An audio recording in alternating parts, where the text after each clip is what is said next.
Good morning, my friends. This is Lama Jigme, and welcome to Enlightened Fitness, where we will cunningly use high-intensity body weight interval training to cultivate the body of a Tantric Sex God, and then we'll use guided meditation to help you cultivate both the heart and the mind of Buddha.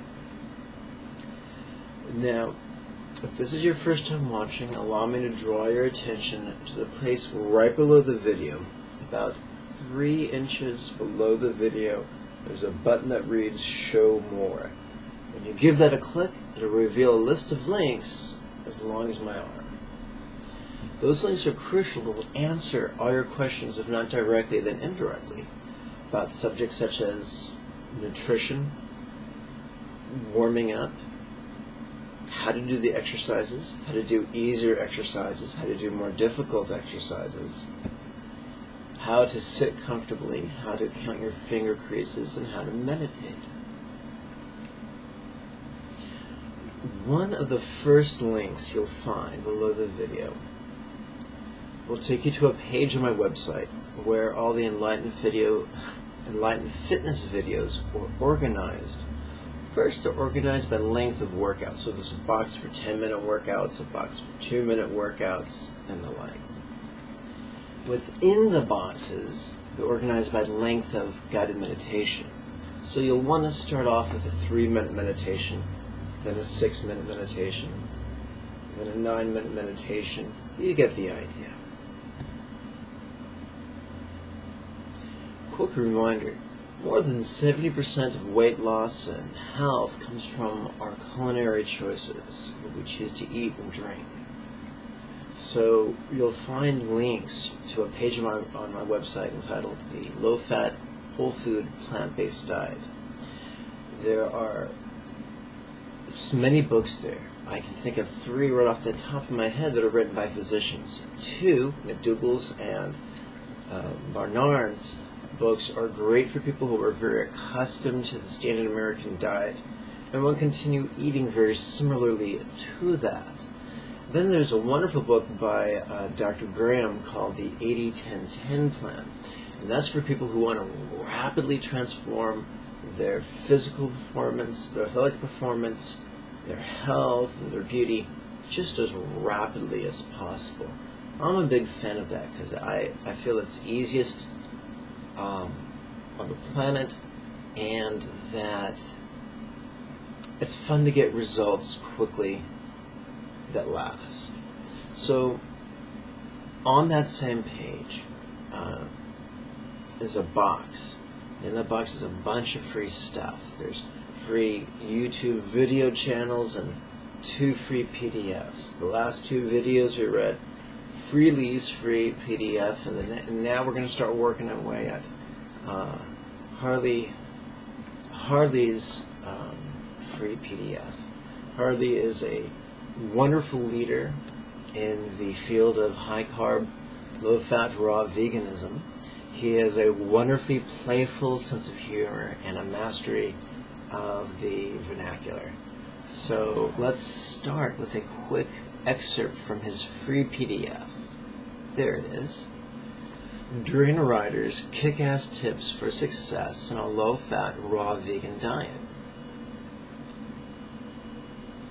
Collected articles by Dream Rider on 30 Bananas a Day, which is his free website, which I strongly endorse. Okay. So his first article reads, people that eat the least freak out the most. People say, Harley, what do you mean when you say the people that I know that freak out the most eat the least? What do I mean? Well, I've got some good buddies that do a lot of short fasts, and their hobby is caloric restriction. You gotta walk around on ice around them and gently say what you mean. You don't want the if you don't want the undercarved volcano to erupt. Some of these friends of mine are anorexic looking, and some with big bellies that just go through cycles of bulimia. Yes, ladies, men struggle with bulimia as well. They eat a lot for a bit, and then cleanse on juices for a week, or skip breakfast and feel insane by the end of the day, and say things they regret and then apologize afterwards.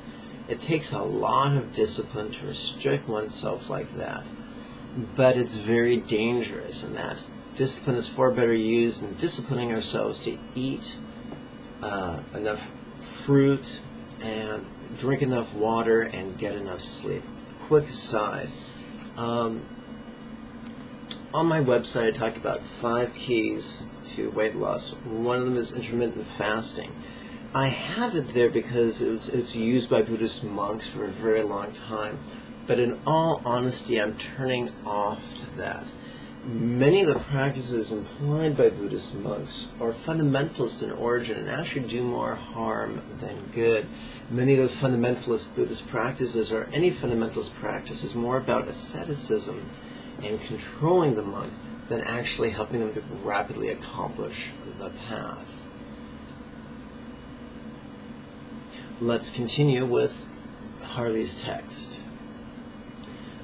On Friday I was running around and forgot to eat enough. Then Saturday came and I had a huge 3,000 calorie fruit breakfast. But the race was 2 p.m. that day, and I would be starting with not a full glycogen tank.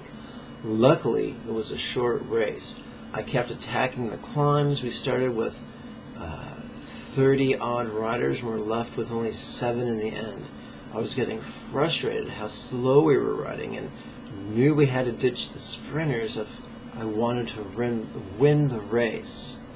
So I was getting very aggressive as I was running near the end of my glycogen, but like I said, luckily it was a short race of only 70 kilometers, which is about a little under 2 hours of cycling. I just kept attacking the bunch, but they would not let me get up the road. A sprinter was sitting on the back of the bunch whilst everyone kept chasing me down. And when it came time to sprint, Jibo took the win quite easily and I got 4th. If that race was longer, I would have got dropped. But before I got dropped, I would have probably lost my temper and said some race talk at people that kept chasing me down but wouldn't come with me for a breakaway. By the way, Harley is referring to bicycle racing. Let's continue. What's my point? We ain't ourselves when our glycogen tank is low or 0. In nature, the human body releases dopamine to keep us ready for battle, for the next piece of fruit. Survival depends on it. So we can either starve our body and think we are getting fat, but it's often just fluid, and feel like we're losing it, or on the edge of losing it, or we can understand that there is fluctuation in the human body mass and fitness. So that's the end of page 2, and that's what we'll stop for today. Personally, when it comes to choosing fitness and diet for beauty, I've found that salt makes us look fatter than we are. Salt makes us look and feel puffy because it adds to fluid retention. One of the things I really love about the orthodox application of the 80-10-10 plan is that we don't use seasonings. So people might raise their hand and say, what about sodium? Don't worry, just put celery in your evening salad and you'll be fine. What I like to do, what I made last night is what I call mashugana salsa, and I put in my food processor using the S-blend, I put in a bunch of celery, a third or a quarter of a piece of, what's it called, serrano chili, some tomatoes, some onion, and it was delicious. Oh yeah, I put a couple tablespoons of fresh lemon juice in there. It was delicious, and it gave me my sodium fix. So our body has needs, and we either get its needs met or tries to get its needs met by eating unhealthy, processed, refined foods, or by eating or researching to have its needs met through its natural foods. Celery, especially organic celery, is rich in life-giving minerals. So there you go. Well, having said that, my friends, it's time for our workout.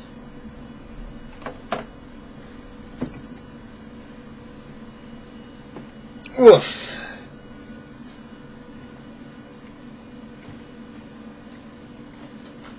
walk funny because I've got some physical challenges, I assure you I have not been nipping on the cherry.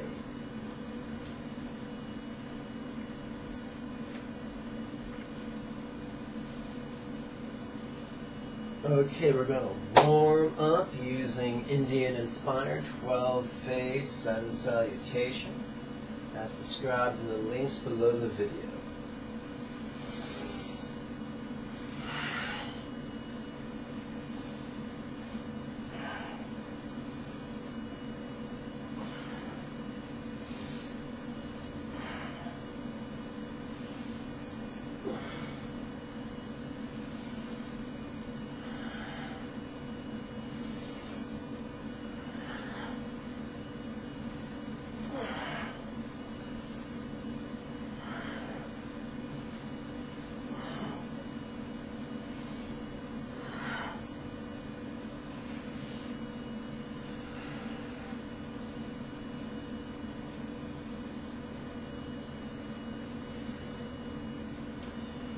Whew. Well, now we're breathing a little heavier and we're working with sweat. Please join me for 5 circuits of 5 exercises each. Remember, if these exercises are too challenging or too easy or too confusing, use the videos below, the links below, to find exercises or instructions that you find more suitable for yourself. First, heel.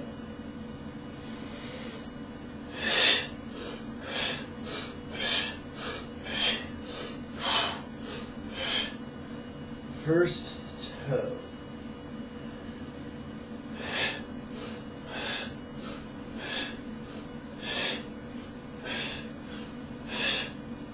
Woo.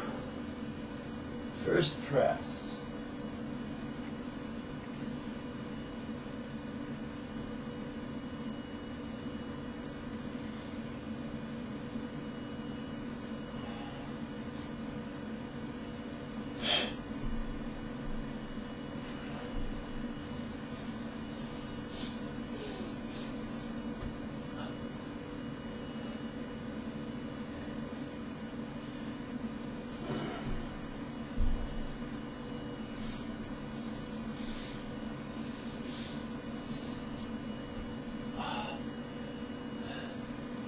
First, thrust.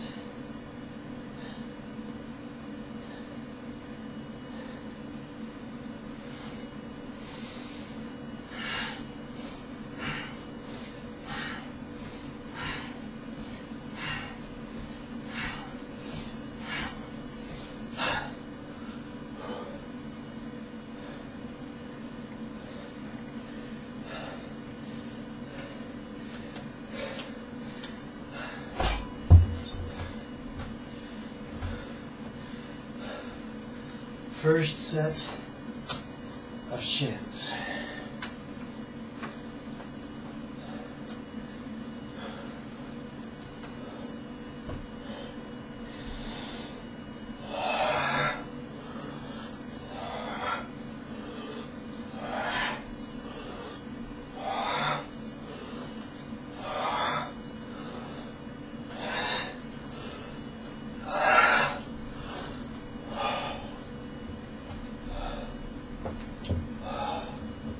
Welcome to the second circuit.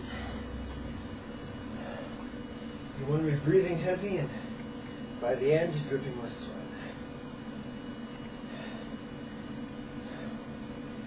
Second heel.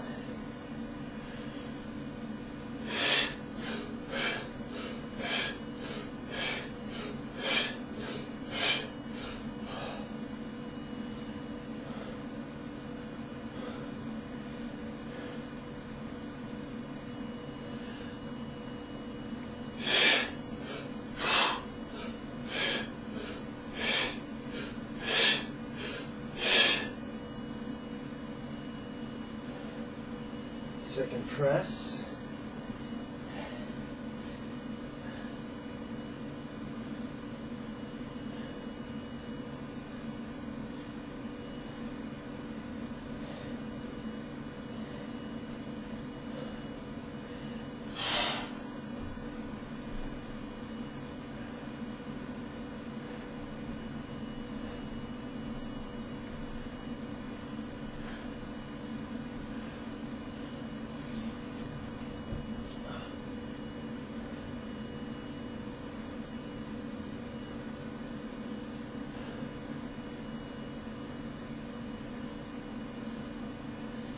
Second thrust.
Welcome to the third circuit.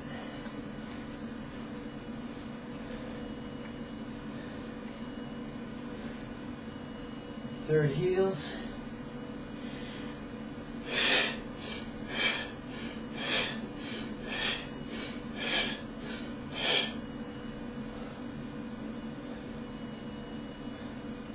Third toes.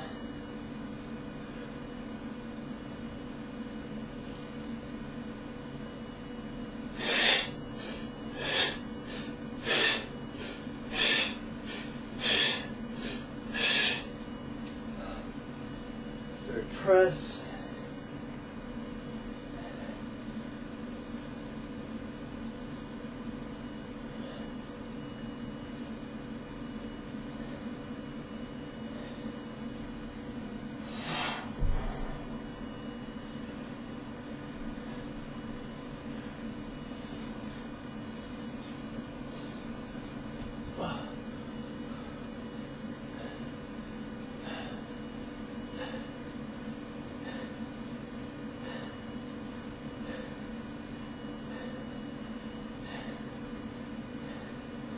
Third thrust.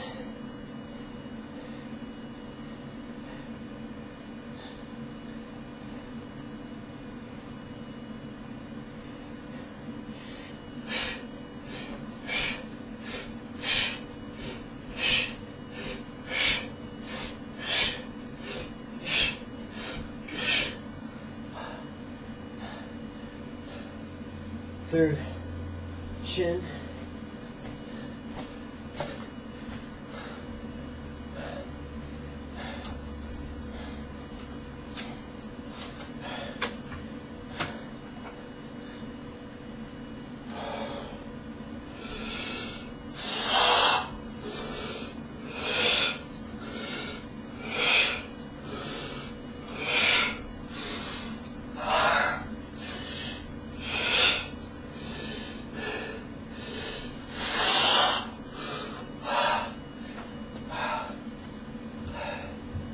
Welcome to the fourth circuit. Fourth.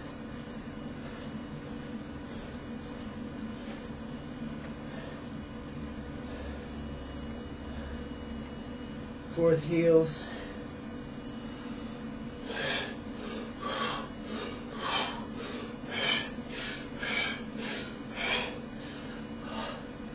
Fourth toes.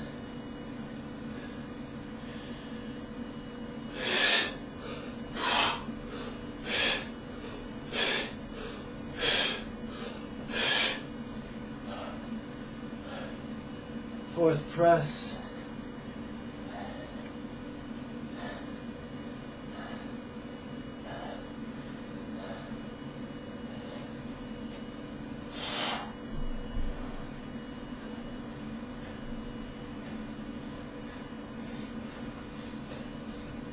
Oh.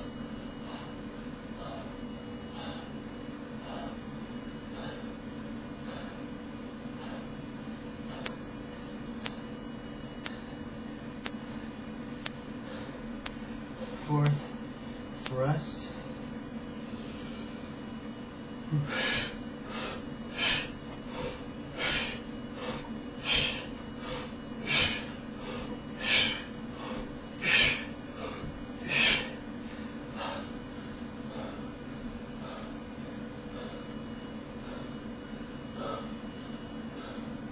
4th, chin.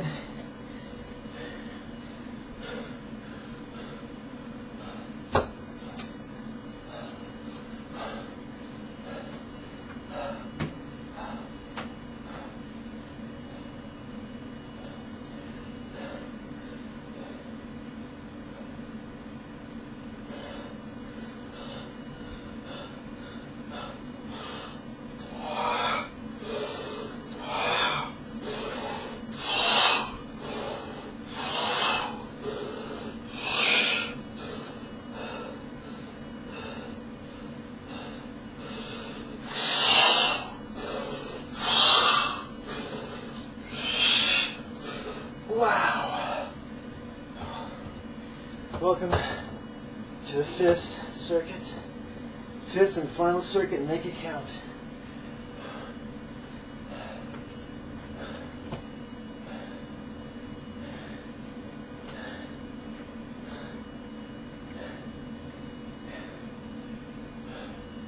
Fifth heels.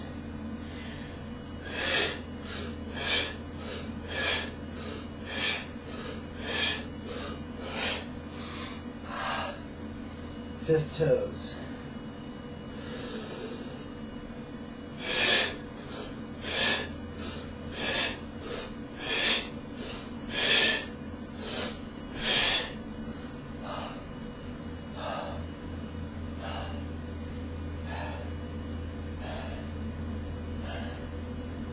Fifth press.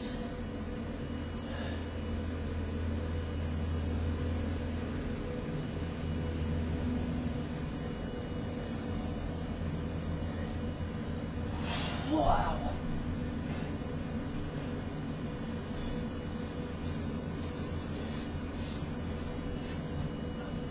Fifth thrust. Be good to your spine. No bouncy bouncy. Keep your weight in your hands.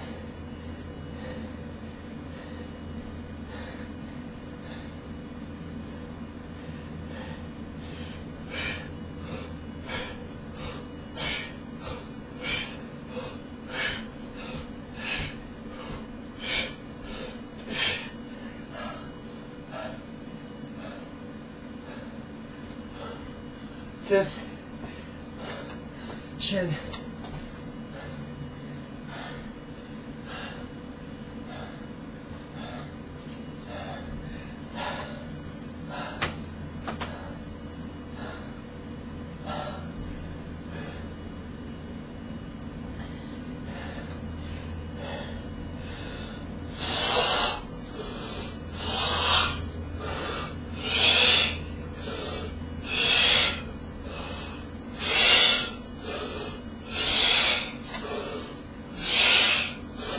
Wow.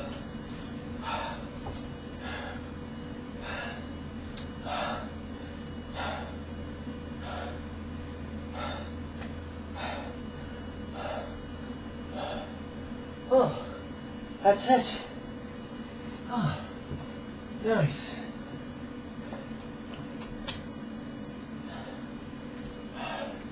Like I said, by the end of the 5th circuit, I'm going to be dripping with sweat and out of breath. If you're not, you probably didn't push yourself hard enough.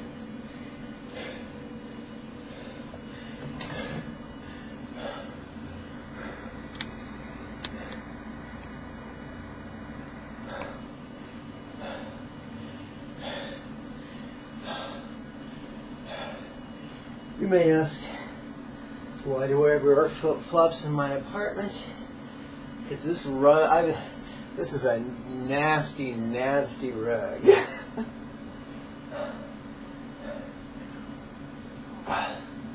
And also, because I just have very sensitive flora. It doesn't take much to make me itch. So I walk funny sometimes, and I have sensitive immune system. That's not because of the way I eat. In fact, I could argue that the way I eat makes my disabilities a bit more manageable. Water, beverage of choice.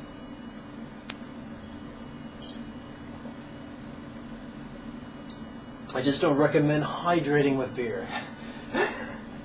It may be fun to some people, but it's not going to make you a super athlete.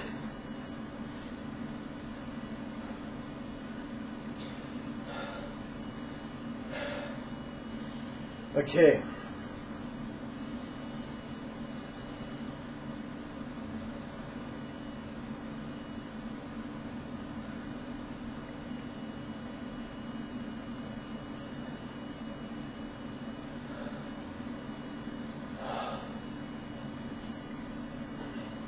Let's do a simple 3-minute technique for this morning's meditation. Now it's going to take me more than 3 minutes to explain it. So write that down, the contemplative notation. And when you practice, it'll only take you 3 minutes. It's better to meditate for 3 minutes productively than for 30 minutes non-productively. Besides, it's better to end your meditation session wanting more than feeling glutted.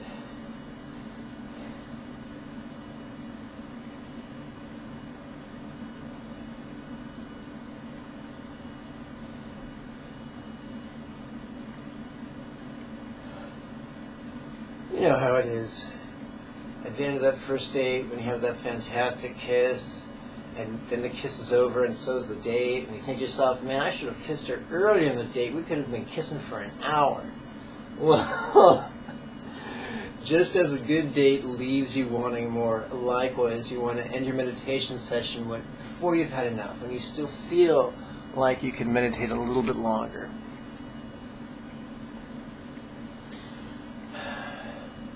So you definitely want to use the links to find postures that work for your body where it's at today.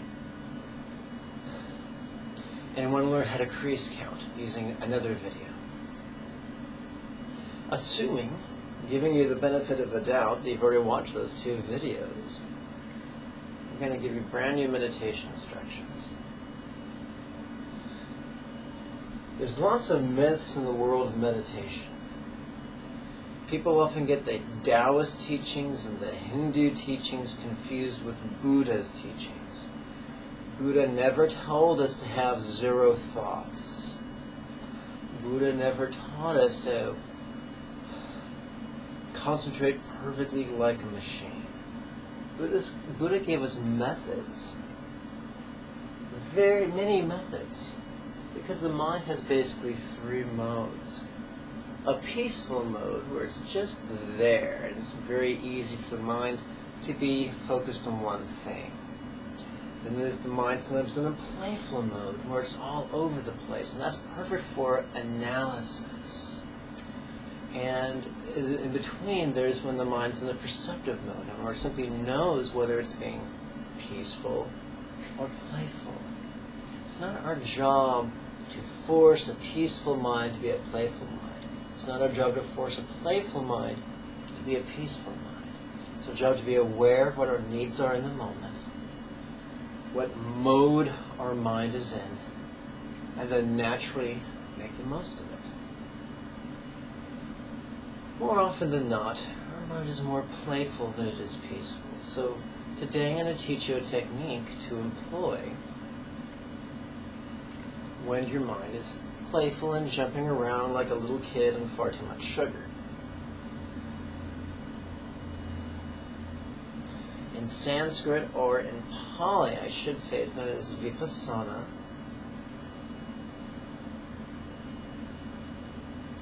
And it's basically a set of exercises that help us to notice what's going on and let go. Notice, we're not choosing to control or manipulate the mind. Just notice and let go. And here's the cool thing. Whether we know it or not, whether we feel it or not, on every in-breath, our body tightens just a little bit.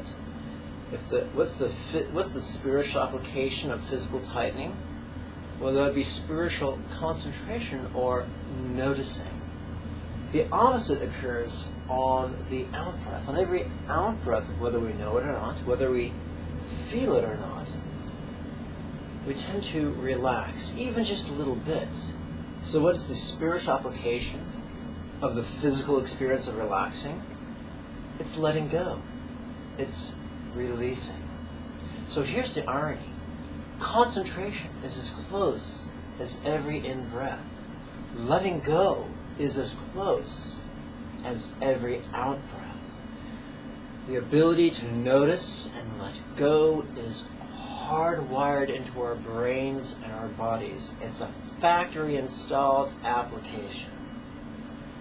What Buddha's Vipassana trainings does is simply help us to do it with greater skill and greater ease. There, as you can imagine, there are various forms, variations on a theme of Vipassana. There are more complex versions and there are simple versions, and all points in between. What I'm going to do today is show you something which is a good starting place. Arguably, the four most important contemplative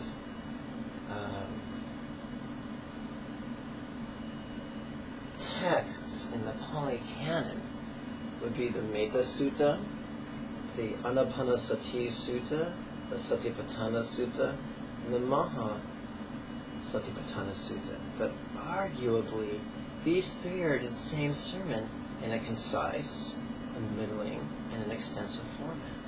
So it really comes down to two. Love and the union of awareness and letting go. That's pretty cool. But in Tibet they have a saying that Buddha taught over 84,000 discourses. Clearly that's hyperbole, but the idea is there's all as many Tibetan teachers put it, there's too many teachings to put in one book, to put in every hotel room. There's a whole lot of Buddhist teachings. But their essence is remarkably simple. Love and letting go. Bliss and letting go. Awareness and letting go. And you'll notice that these three apply to all the teachings. They apply to the Theravada, the Mahayana, the Tantric. Teachings found in South Asia, East Asia, and North Asia. So I find that they're applicable to Sutra and they're applicable to Tantra. Tantra that you experience with your clothes on, and the Tantra that you experience with your clothes off. And by the way, I teach sexual Tantra as well, but don't worry, all my class, everyone's fully clothed and they're not relearning sexual techniques.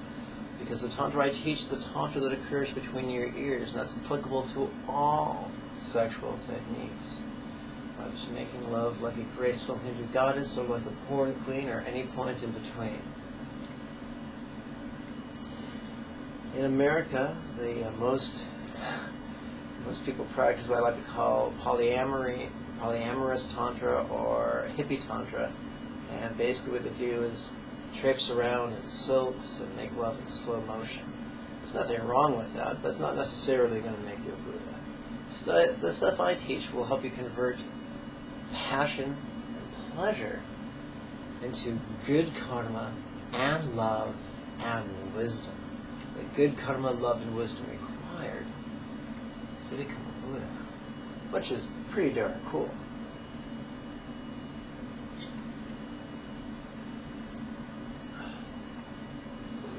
So this is basically a 3-minute technique. We're going to spend the first minute just noticing what we're experiencing.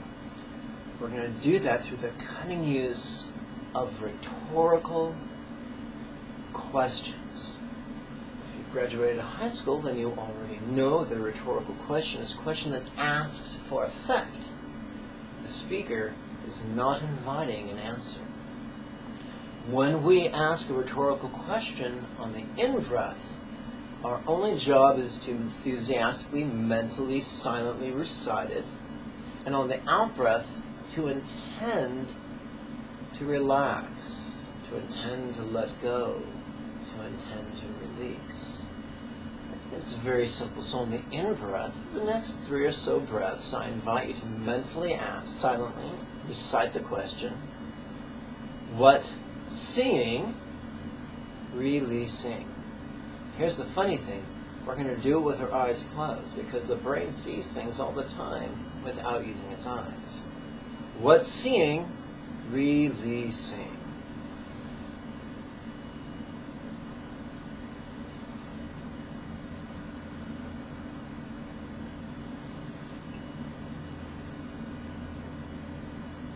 I once had a very intellectual student, or a student at least thought they were very intellectual, tell me in a very puzzled and earnest tone that they weren't sure how deeply to breathe. Here's my answer. Start off breathing as deeply as you can. Your body will correct it. There's more wisdom in our body than there is in our brain. There would have to be.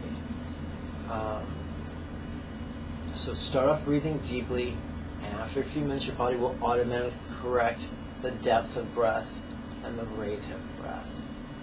Whenever you begin to overthink it and you fall out of the zone, just go back to breathing super deep, and your body will automatically correct it.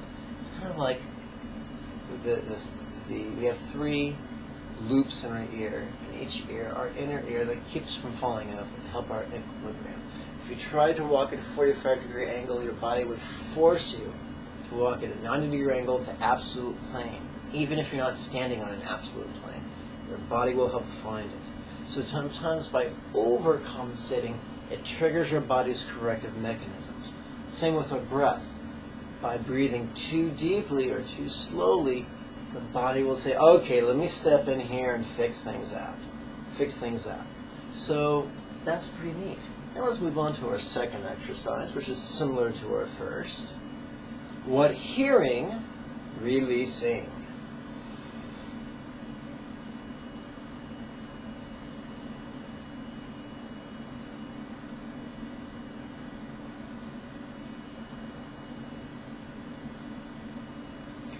And the third exercise, what feeling, releasing?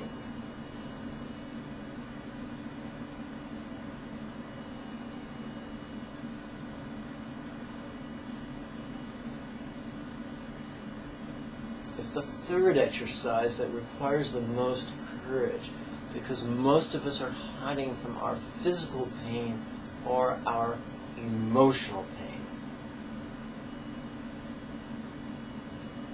That takes us to the second minutes of practice.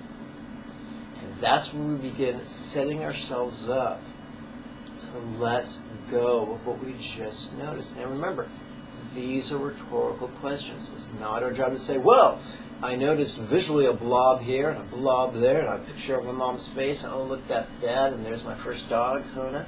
No. It's our job just to ask the question, and then relax on the out-breath, and let the subconscious sort it out. It's remarkably intelligent. Let it do its job.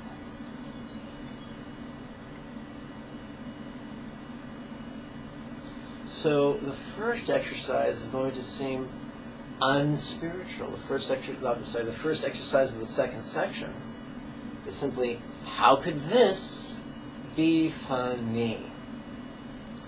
And it's what I used to say, dude, it's not funny when I have flashbacks to horrible traumas that I've endured physically or emotionally.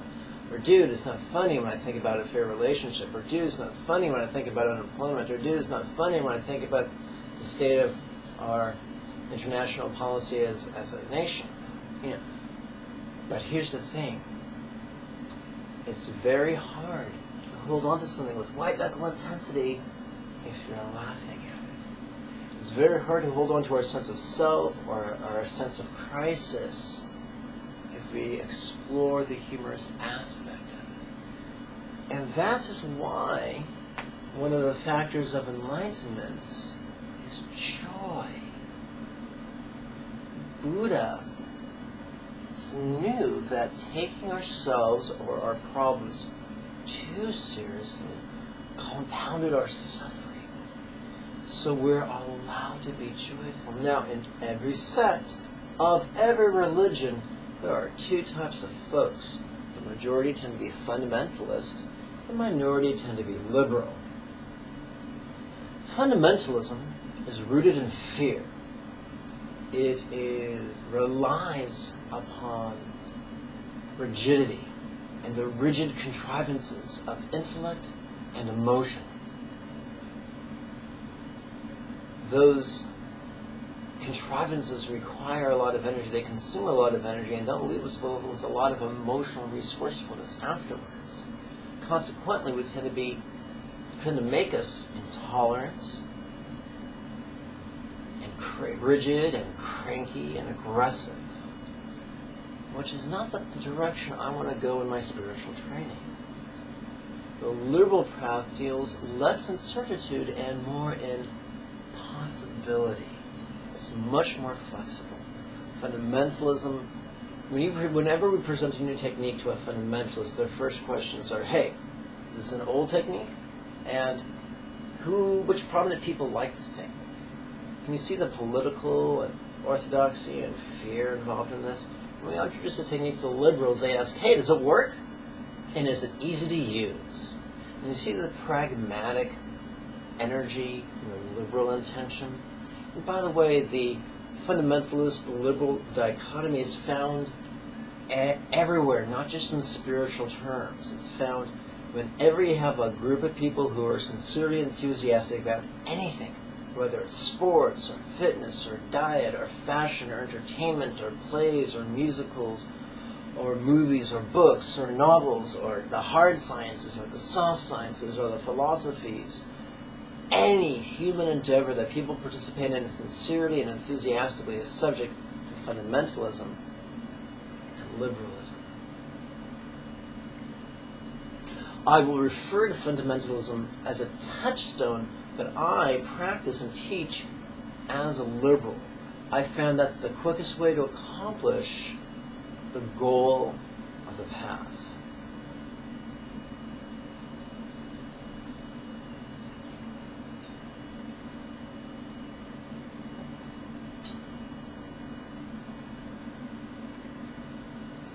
So let's play with the first exercise of the second set. How could this be funny?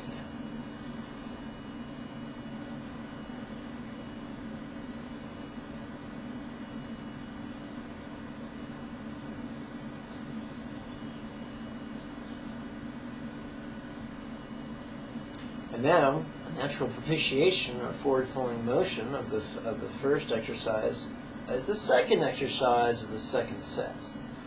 Grin with lips, releasing. A very prominent Vietnamese teacher tries to get people to smile on the out-breath, but it doesn't work. He also tries to get people to relax on the in-breath. That doesn't work.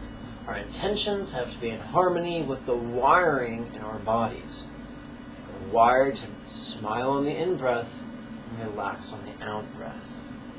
In the Star Trek universe, there's a wonderful proverb, a Klingon proverb, that says if you smile even a little bit, you relax a little bit, which they felt could be disastrous in a life where you have to be poised for constant combat. Anyway, there's a connection between smiling and letting go. So let's play with that right now.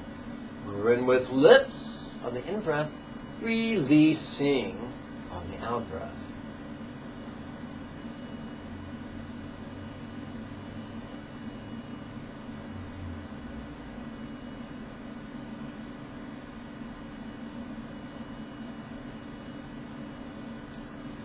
And now, grin with cheeks, releasing.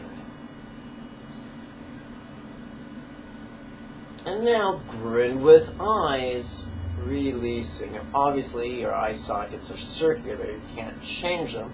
What we're talking about is making the crow's feet at the corners of your eyes. You want your smile to migrate from your lips to your cheeks to your eyes. That might seem silly, but so am I.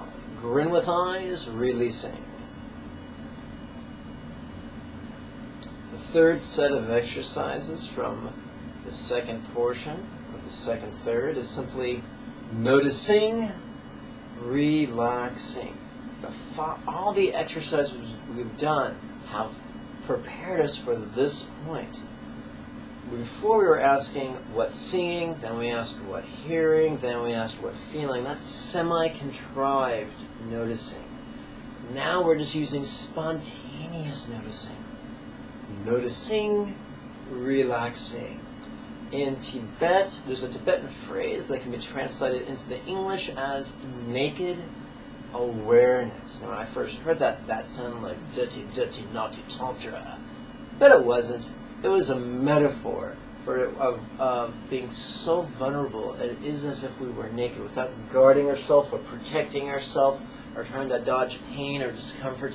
Just being completely vulnerable to the present moment. Sometimes the present moment is glorious, but there are other times when the present moment is grotesque.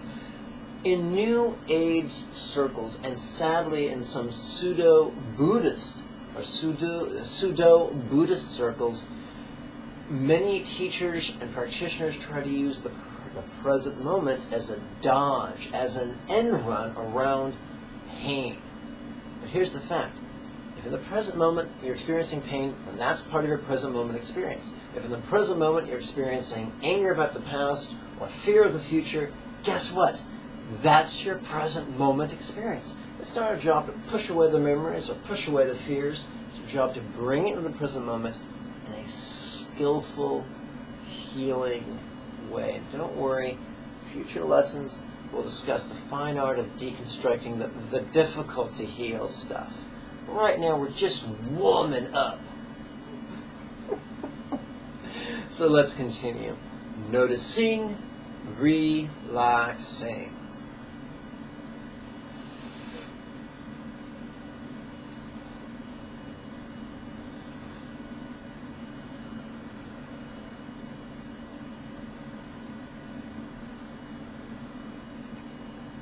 Now we're going to take that same idea that I presented to you in a 3-syllable paradigm and break it down to a 1-syllable paradigm.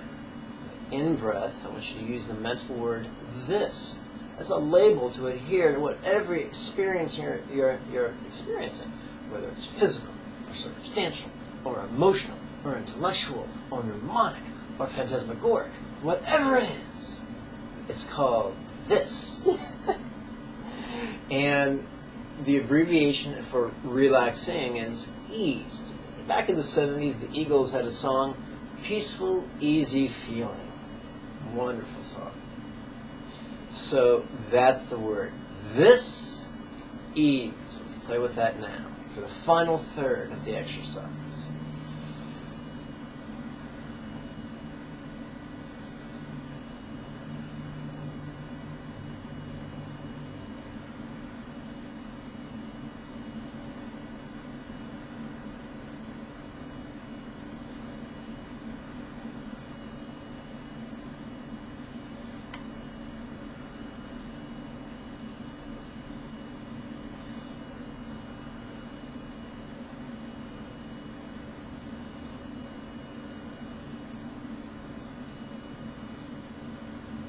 Wait, I think there's someone has a question over there. Yes, there.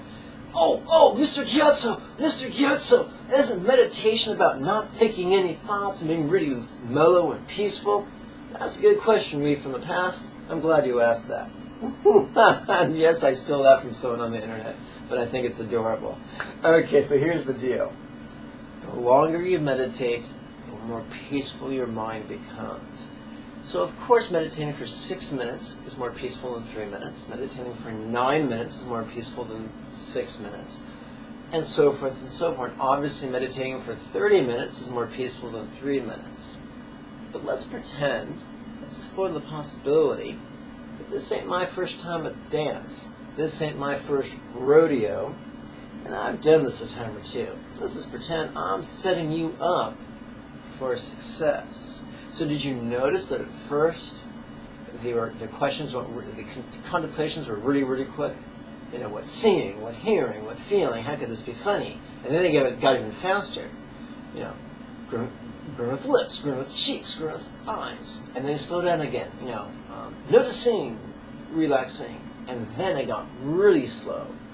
This ease. Went from doing an exercise for 3 times, 3 breaths, to doing an exercise for 9 breaths.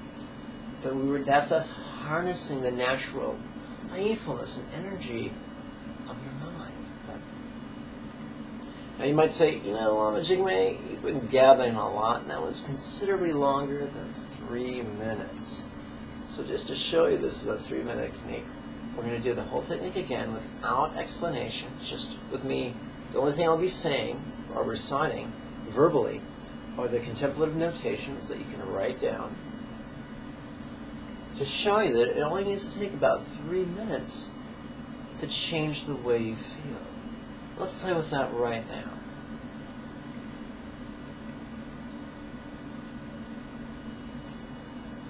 What seeing, releasing.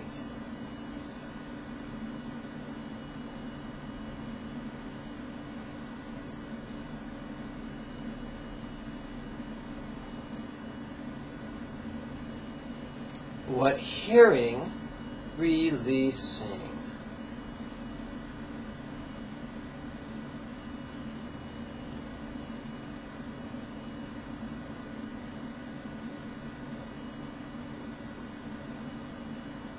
What feeling, releasing.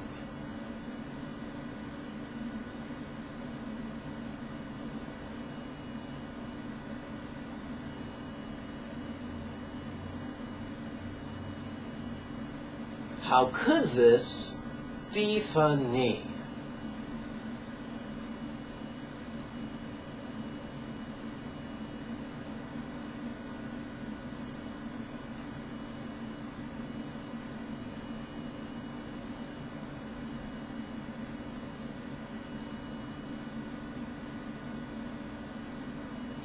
Grin with lips, releasing. Grin with cheeks, releasing. Grin with eyes, releasing. Noticing, relaxing.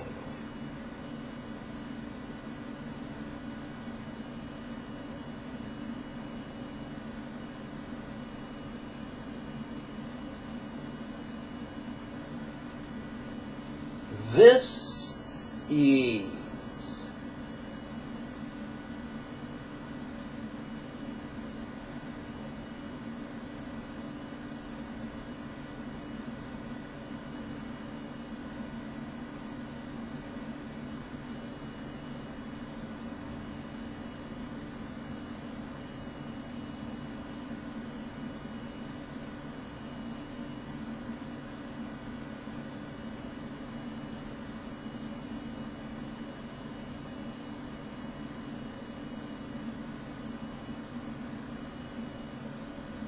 There you have it.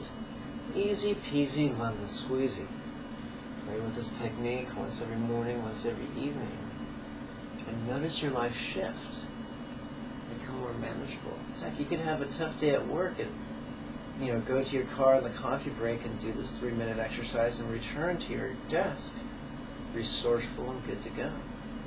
After your lunch break, you could do this. After your afternoon coffee break, you could do this. Or as a substitute for your afternoon coffee break, you could do this.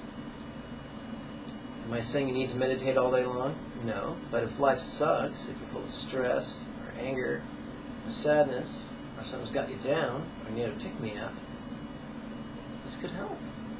Help Buddha. It may help you. I'd like to conclude every meditation session with a gentle set of geriatric yoga that I like to call untying the heart's knots. This comes to us from Tibet. And it came to Tibet, from India.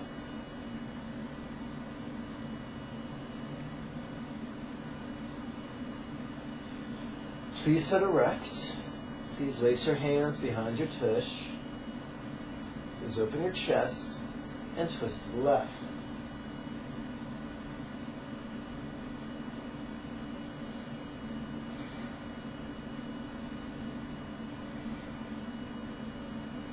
Please reverse.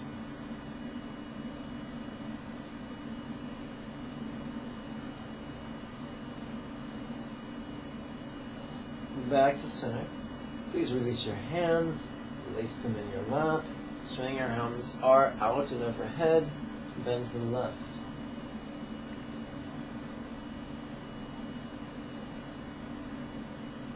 Please reverse.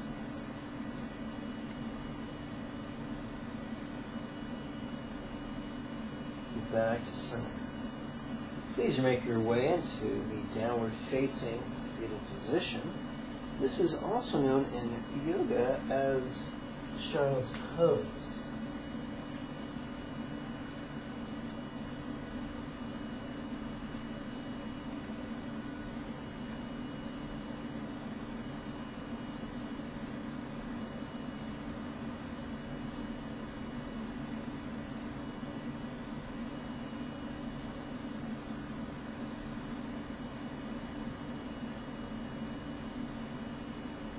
Curl your fingers into fists. Press the knuckles of your hands on your yoga blanket just above your knees as if you're going to punch. Enthusiastically Straighten your arms and then ride that momentum into the sitting samurai position. I'm going to adjust my position so I'm still in frame. This is also known as lion's pose. Please lace your hands behind your tush, your ass, your keister, your bum, your bottom, your butt, whatever you prefer to call it. Open your chest, drop your head, roll your gaze up.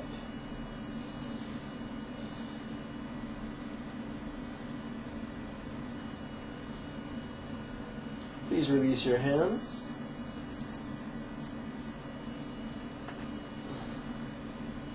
Please cup your palms. Please gently press your palms together, your hands together, so the center of each palm is hovering just about before the upper third of your chest. Please relax your shoulders down. Please press with your hands into a left-facing twisting position.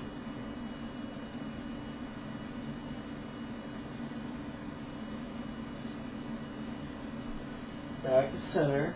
Relax the shoulders down. The shoulders are lovely, but they don't make good earrings. Please press with your hands into a right-facing twist.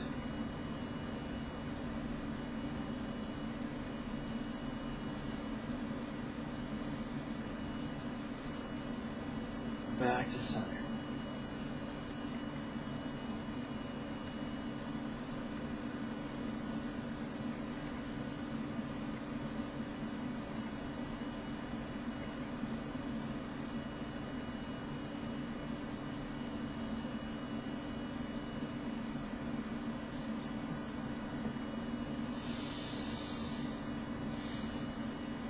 Let's stand up.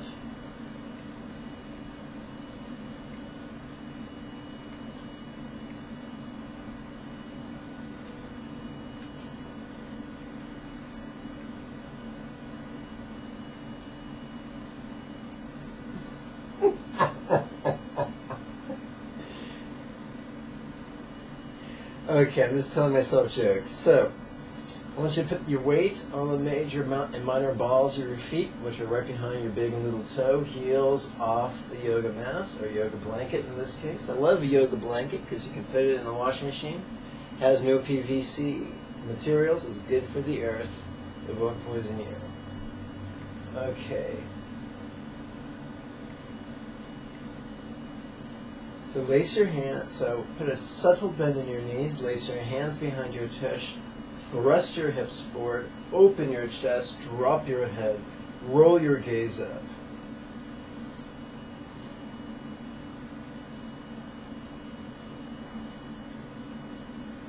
Please relax your hands. This is the point in the practice where I want to draw your attention again to the links below the video. There's one link that will take you to a page on my website called Class Materials. and you can download for free a PDF entitled First Set of Lesson Texts.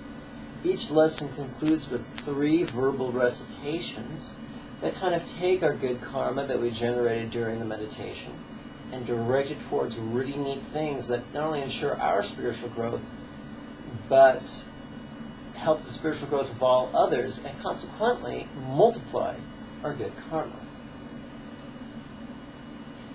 If you recite this every morning and every evening in time, you'll accidentally automatically memorize them, and then you'll be able to recite them during the 4 concluding practices. Let's perform those 4 concluding practices together right now. The first 2 are simply 2 repetitions of Indian-inspired 12-phase sun salutations. By this virtue may now accomplish the spontaneous, habitual, easy, and effective mastery of Buddha's mental yogas, of wisdom, peace, love, and joy. And now lead every living being, without exception, to this ground.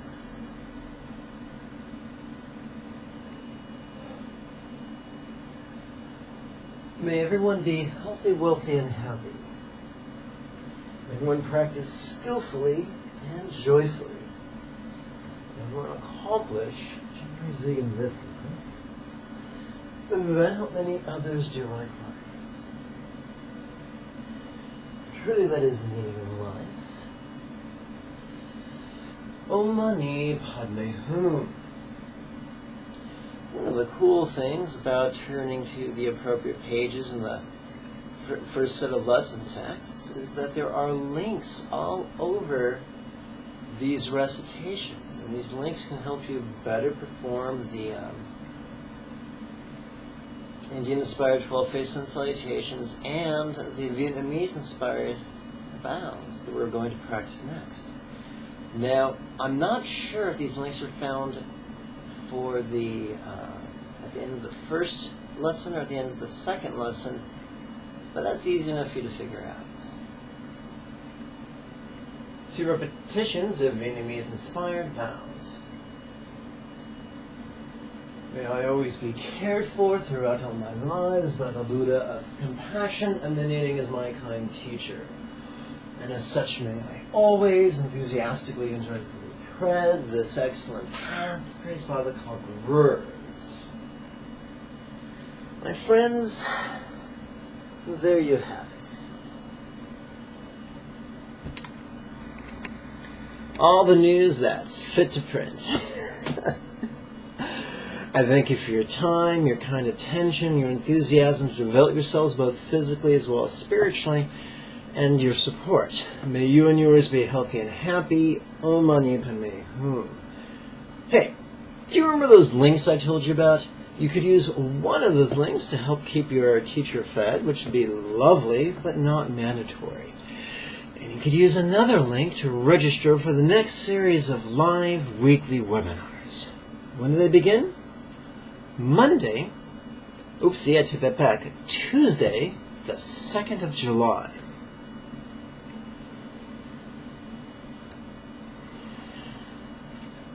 Before I let you go, allow me to remind you to please click the subscribe button, the like button, and the share button. And in the upper corner, you'll notice a YouTube button. If you click that, it'll take you to your home page. At the towards the bottom right-hand corner of the screen, if you keep scrolling down, you'll find a tab that reads Manage Subscriptions. Click that, and you'll receive a list of subscriptions. Look up either Lama Jigme or look up Tantric Sex God 1. And if you use your mouse to put a check mark in the box just to the right, then you'll receive an email notification the next time I upload a video. Bye guys, see you tomorrow.